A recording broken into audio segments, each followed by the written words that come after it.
देखा तो बेटा कह दे हम लौटाबाद निकाल करा है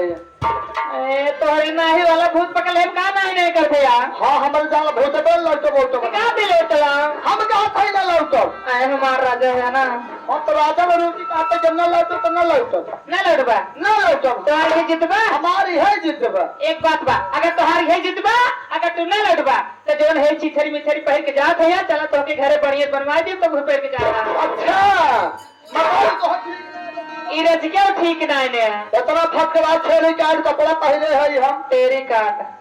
अतः बतावा हां अगर हम मान लो लौटिन चला हां का बनोबो हमका तब चलबा हम पहले बताओ तो हमार बात सुना बताओ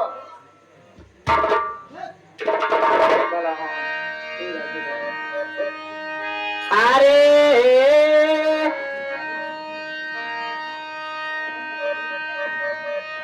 हमार बात सुना तो के का बनोइबा का बनोबो अरे कुर्ता कमीज धोती ए अटका सियाई देबा अतरा कतेला राजा सिर पे दबाई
देखा जे बेटा कह दे न लौटो कोटो के दे तो न लौटो कहा भैया मास्टर कहाँ आया हो